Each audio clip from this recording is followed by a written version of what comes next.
I remember my grandmother when she was going to the market to sell rabbits and to buy clothes. So we haven't been always snob Barolo winemakers. We were in a poor land that just with our passion at first, climate change second, and together with the knowledge that came very fast year by year, following the Nebbiolo kind of plant of grape, together with also a change of mind, blah, blah, blah, blah, we arrived at what we have today.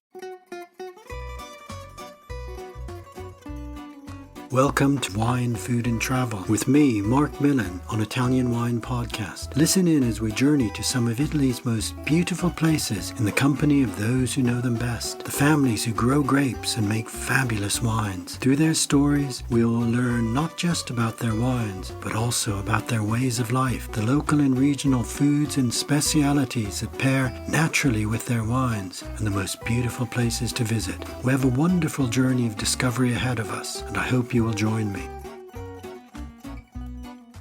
Welcome to Wine, Food and Travel with me, Marc Millon, on Italian Wine Podcast.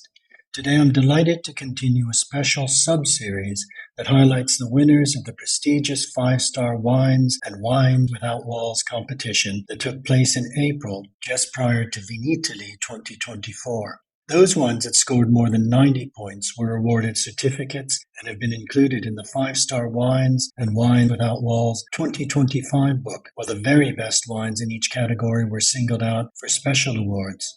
Today we traveled to Piedmont's Le Langhe, to the heart of the Barolo wine hills, to meet my guest, Denise Marrone of the Azienda Agricola Marrone, which received a hugely impressive and special award for overall Best Italian Wine. This award, supported by Banco BPM, highlights the wine in any category that has received the very highest score. So it's a huge and important achievement. Many congratulations, Denise, to you and your family, and thank you for being my guest today. How are you, and is it a beautiful September day? Yeah, not that beautiful because you have to see outside. It's the cloudy September that everybody knows that is common in the Langhe region. And we were supposed to start harvesting yesterday with the whites, but we're a little bit delayed. We will need to wait until on Monday. Well, actually, that's really interesting when you say that. That sort of, is that the mist in the valleys sort of weather, that autumn weather that often happens in the wine hills? Exactly. And the pictures that normally are published on the magazines, it is exactly that landscape. Looking up from Le Belvedere and looking down onto the valley. I'm imagining that now. But Denise, our listeners are located all around the world, and many may not have been to Barolo before. So you've begun to describe this beautiful and special landscape. But take us to Le Langhe, take us to the Barolo wine hills of La Morra. Describe this special time of year right now, this autumn in Le Langhe. Allora, really, it's a very beautiful place. Trust me, I traveled the world all around for all my life long, and with always the will to come back, because even if I was born here, I can tell everybody how beautiful it is. It's this kind of soft hills, gentle hills that you can imagine, so covered with vineyards, and I'm in the heart of the Barolo wine production. I'm in La Morra, and our company, our family cellar, is in Annunziata, so a little bit downhill from our terrace. You can see all the 11 villages of the production of Barolo. So just for fun, just as a touristic spot, it's a very beautiful touristic spot. Yeah, and especially this is a special and popular time to visit, the autumn in Le Langhe, isn't it? It is because you can come all the year long, of course. And in May, in June, it's very green and very pleasant with this beautiful blue sky. But September, October, November are the months of the harvesting, the months of the truffle, the months when everybody imagines, oh yes, it's time to talk about wine.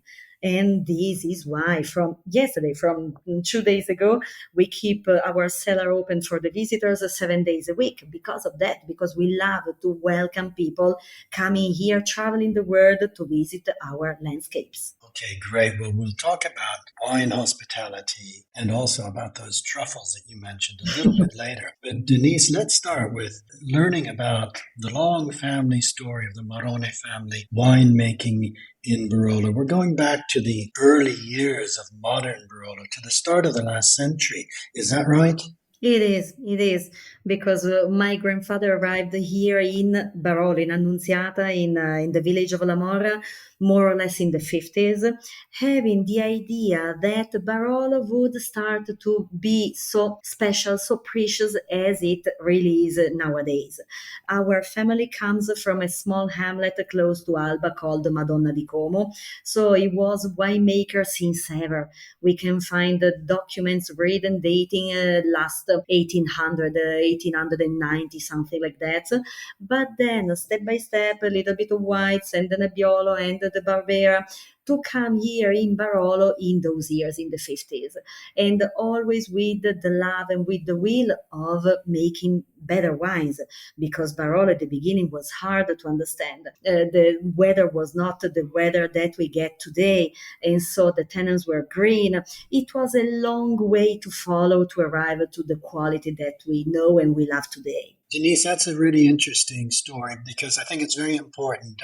Wine lovers around the world know Barolo as one of the greatest red wines in the world, not just in Italy, but in the world. But it's very interesting that the story of modern Barolo really is something that's been built by your father's generation and the generations that have carried on that word. But Barolo, the wines of Le Langhe, these beautiful wine hills, after World War II, where it had been destroyed, there had been fighting in the vineyards, and the wine itself was not yet known around the world. So it has been a long, hard road for your family and for the families that have helped to put Barolo on the map, hasn't it?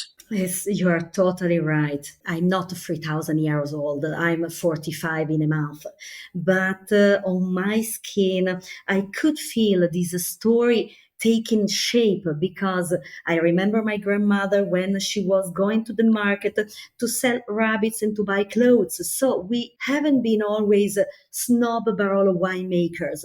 We were in a poor land that just with our passion at first, climate change second, and together with the knowledge that came very fast year by year, following the Nebbiolo kind of plant, of grape, together with what you were saying. So also a change of mind, new barrels, a new style, blah, blah, blah, blah. We arrived at what we have today. And trust me, sometimes me and my sisters, we open with curiosity all the magnums, all the vintages, to say, oh wow, let me see what happens after 20, 25, 30 years. And sometimes we are not that happy what we find. Sometimes we are disappointed, because with the taste of today, with the style of today, yes, there's the idea that this wine lasted for the last 30 years, but it's not the taste that we expected. And so we also need to face what happened, what it has been this way. That's really interesting, Denise. This evolution of Barolo, this refinement Yes.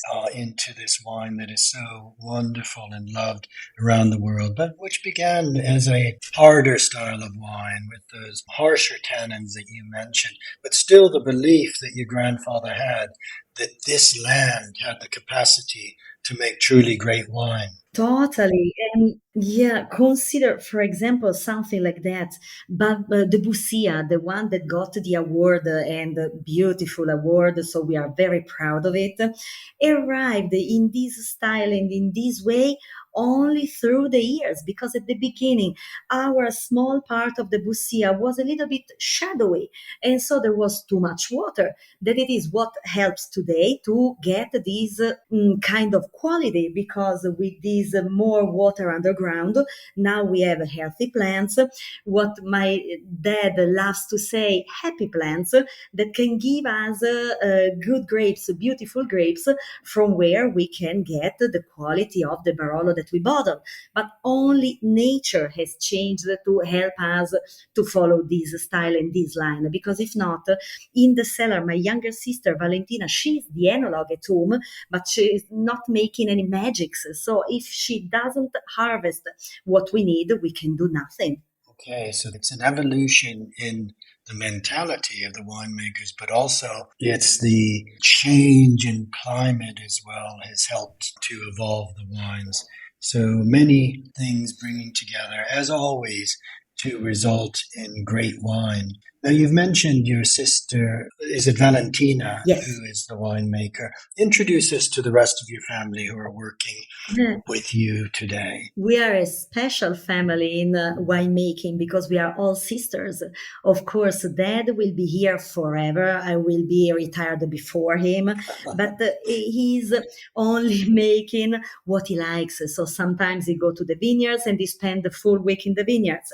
Sometimes he prefers to stay here in the cellar and he spends a week here. He has the luck and the proud of making what he likes, and we need to work. And so my younger sister, she is the mommy of the wines, and so today she is a little bit stressed because of the coming harvesting. And my second sister, where Serena, works in the office because someone has to do that. And I take care of all the rest around. Let me say, I'm the older, and so I'm the one that knows everything since the beginning. So I take care of the welcoming in the cellar, of the hospitality. I'm the only one speaking German, and so I go up and down to Germany. I take care of the socials, the pictures, all the rest around. Okay, well, that sounds like an amazing family, all working together, and I'm sure you have your moments like any family does. But it sounds. I wanted to tell you we argue every day, but it doesn't matter. Tomorrow we open the door and we are still sisters. Yes, of course. There's nothing else to be said. Yes. Now, Denise, you at Marrone, you produce the classic wines of Le Langhe. It's a large range, but I'd like you, before we focus in on the Barolo Bussia, this special award-winning wine, I'd like you to introduce us briefly to the main grape varieties that are most important in Le Langhe, beginning perhaps with the whites and then moving on into the other red varieties. Yes, and there's a meaning of that because what I told you, Madonna di Como is outside the Barolo region, is in between Barbaresco and Barolo. So the family farmhouse was there, also together with the animals, some peaches, some fruit plants, and so on, and hazelnuts. Then step by step, we decided to move away all it was not vines to make space to vines. And so the farmhouse is on top of a hill. We have a north and a south exposition. On the south was already Barbera, Nebbiolo, Moscato. That was the three main grape varieties that already my grandfather and the family planted. Along the years, we continued with Chardonnay, with Arnais and Favorita, that are all whites. So to be what we said, snob Barolo producers, we produce 40% of whites and complete the range a little bit of Dolcetto because it was the most popular of the Piemonte wines, the one that was sold to Torino, for example, so to the local market, and it was what it was drunk every day at home. So altogether we have seven different kind of grapes for not a big quantity altogether, but because it was curious and it was interesting always to introduce something else and always to plant something that was not just local, to see what happened putting together with the tradition and the mentality that we had. So this is a little bit the reason why. Okay, so it goes back to the family roots, to the original farm, but also that in Lelandia, I think everybody thinks in Barolo, there's the Barolo wine, but of course the importance of having this range of wines with vineyards from different areas as well. That's also useful to protect from things like hail, isn't it? Which can be a real risk in the vineyards. I don't know if your readers can remember, but the 6th of July last year, it was a disaster, a gigantic hail that took about 30 kilometers.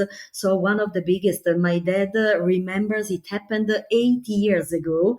And so to have vineyards here and there can help a lot. Last year we were affected on the Arnese, on the Chardonnay, and the part of the Dolcetto, but the Nebbiolo family, the Barbera family, all the part of the Nebbiolo here in Barolo area were safe. So yes, and my grandfather was very scared about the hail. So this is also the reason why, coming back in the history of the family, there's spots here and there and there. We have our vineyards around 20 kilometers more or less. Okay, great. Well, that's again important to know when people are picturing Barolo that generally producers aren't on a single estate, perhaps like in Chianti Classico, in their vineyards often dotted around, and that's very important. It also gives you this wonderful variety and range of wines, starting with the whites and, of course, then the Dolcetto and the Barbera. But Yes. let's talk about this magnificent grape variety, Nebbiolo. Tell us about your Nebbiolo wines, your Barolo wines, and then finally let's focus in on Barolo Bussia. Nebbiolo is really a beautiful kind of grape, and it's one of my favorite together with Pinot Noir all around the world because it is so intriguing, it is so elegant with this transparency of color and a lot of potential. It needs fresh air, it needs to be treated in a certain way, but the potential is huge because of that. So you can apply what you know together with the tradition and innovation on something that can last not forever, but a lot of years. And for example, in our spot in Bussia, we don't have just the clones that everybody knows, Lampi and Miquette, but we have about 20% of rosé, a very old style, a very old clone that gives you this freshness and elegance. So our Barolo, it gives you the will to continue drinking because it is not too tannic, too difficult. It has this gentle style that we always describe as our feminine touch, but it comes again from the soil, from the terroir, and from the clothes that we planted. Oh my goodness, that's a beautiful description. Who wants to be the next Italian wine ambassador? Join an exclusive network of 400 Italian wine ambassadors across 48 countries. Vinitaly International Academy is coming to Chicago on October 19th to 21st, and to Almaty, Kazakhstan from November 16th to 18th. Don't miss out. Register now at vinitaly.com. As we say, Barolo can be quite a big and powerful wine and a tannic wine, but this more elegant style, in part through the skill of the female skill of the team, your sister, the winemaker, Yes, those who are tending the vineyards, but also this clone that isn't found widely, the Nebbiolo Rosé. Is that the right name for it? it is. It Yes. is. Yeah. Okay. Very, very old, Okay. almost unknown to the ones that doesn't have generations that follow. Okay. Okay. And in fact, the award-winning one, I think, was 2019. Is that correct? It is, yes. And this it comes from this small part of rosé there's in it. Okay. And that's still a very young vintage for Barolo, but I know how rigorous the five-star wine tasting competition is. I've been a judge over the last years, and first of all, the team of five will have judged and given every wine a point score.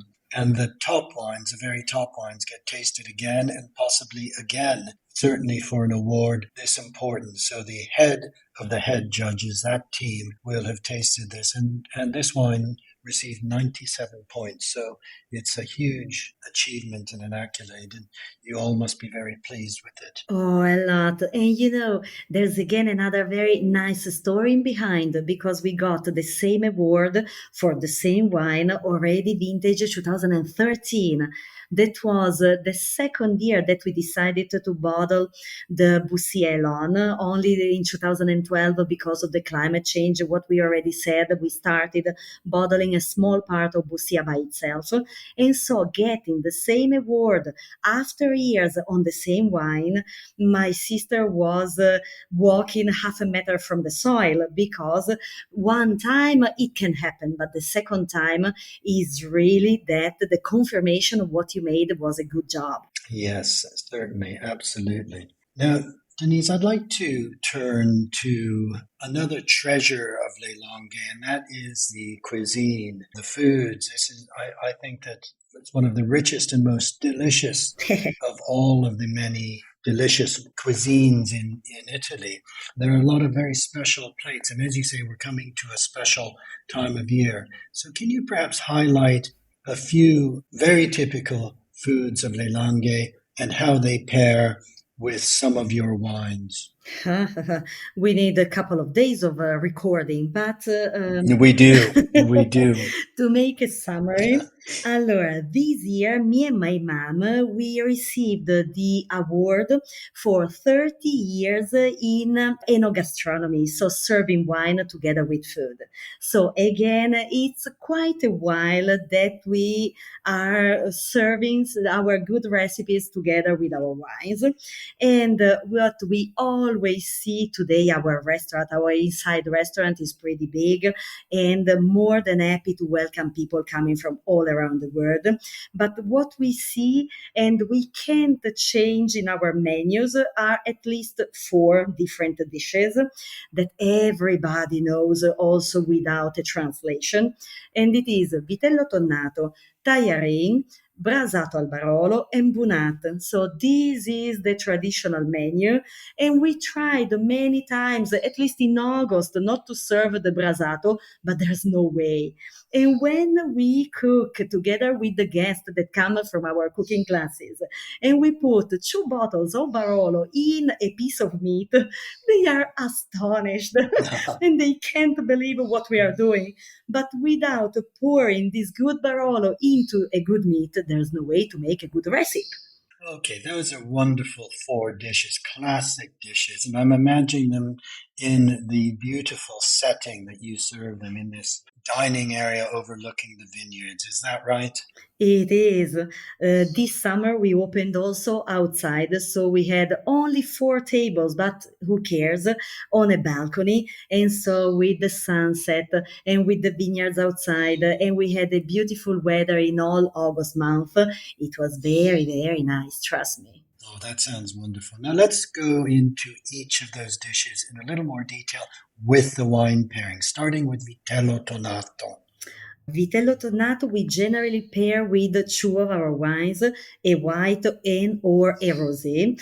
White is a Chardonnay, fermented and aged in oak. The name is Chardonnay Memundis, that comes from the soil where it is planted up in Madonna di Como, and 24 months of oak, but where the oak is a help and not covering the traditional style of the wine. So it's like, again, to go to the kitchen and to use a large pan to fry an egg, or a deep one to cook the pasta. This is the same. So we need the wood to help the wine and not to cover it.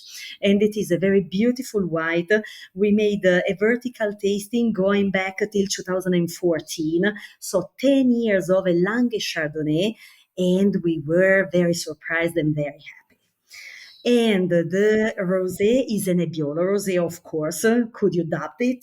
And we made it for the first time only 4 years ago because it's not Piemonte tradition, but we wanted to have it because we are all sisters. So we wanted to have a pink color wine. And again, it's very powerful. We make the harvesting on the same time where we harvest the regular Nebbiolo. So at least a month later compared to what it's normally done to make a rosé. And so we give it the structure of a red, but in a pink color. So to be drunk cool during the summer, it's a delicious wine. So together with Vitello Tonnato, they are both gorgeous and amazing. Wonderful. Now let's talk about the tagliarin. Now tagliarin could be these fine egg noodles, hand rolled, hand cut. Now in summer, I imagine you'll have a light sugo, but as we move into autumn and as we move into the season of the tartufo bianco, would you be shaving those over your tagliarin?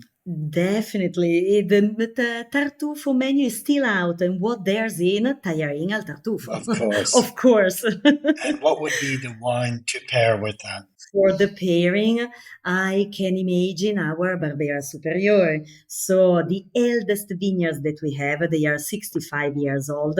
The total yearly production is less than 3,000 bottles, but it is a very special Barbera because it doesn't bother your stomachs with too much acidity. It's very fruity, beautiful color. So it's also a charming glass to handle in your hands.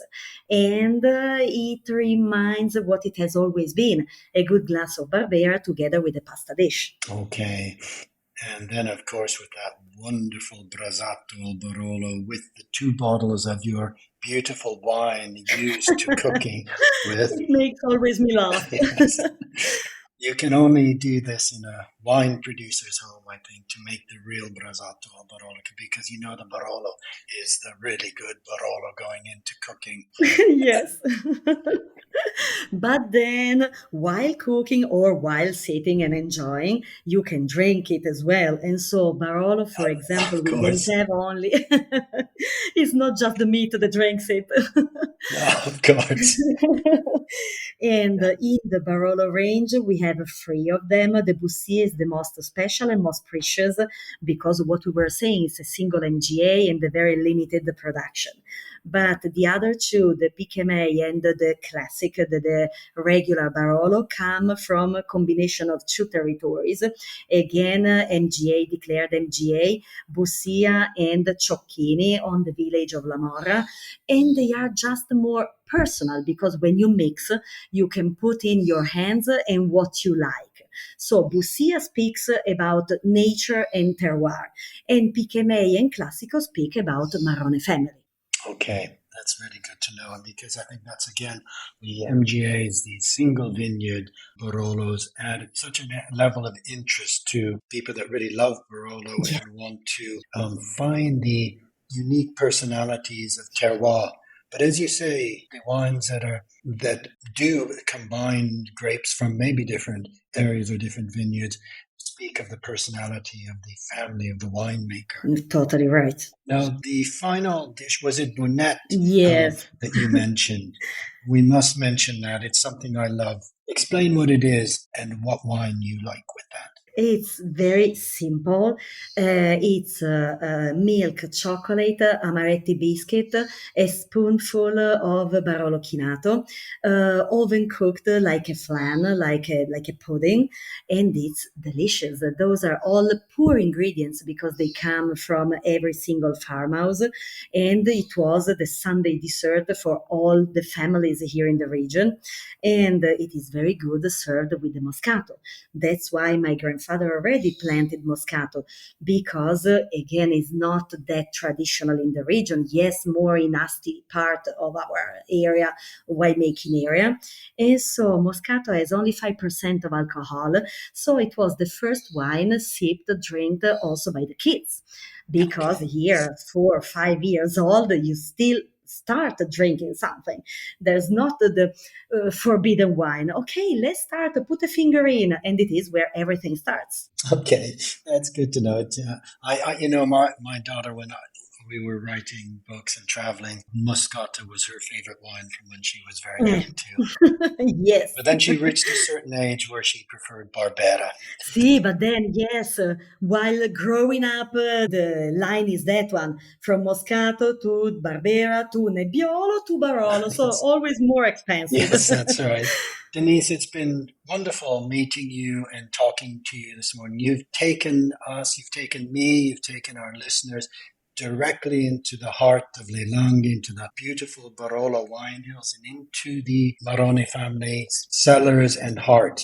I feel like you've really given us a very personal and beautiful visit. So thank you very much. I know you've mentioned that you're always welcoming visitors and guests. I hope our listeners, and myself, I'm looking forward to visiting too, will find their way to La Annunziata to visit the Marrone cellars, to taste your wonderful wines, and to enjoy some of these delicious foods that you've described so beautifully. So thank you very much for being our guest today. It has been a pleasure, and it will be a pleasure. Really, anytime the doors are open, and you are all welcome, because I can talk for days. But if you don't feel the air and the mood and what surrounds you, it's difficult to describe, because there's so many sensations. Here, we are not waiting for visitors, we are waiting for experiencers, because you need to come back with a nice feeling and with the will to come back again. Absolutely. And you've given us an experience, but it will be better still when we're actually there. So I look forward to that, Denise. Thank you very much. Thanks, and have a nice day. You too. Grazie. Arrivederci. Ciao. Ciao. We hope you enjoyed today's episode of Wine, Food and Travel with me, Marc Millon, on Italian Wine Podcast. Please remember to like, share and subscribe right here or wherever you get your pods. Likewise, you can visit us at ItalianWinePodcast.com. Until next time, chin chin.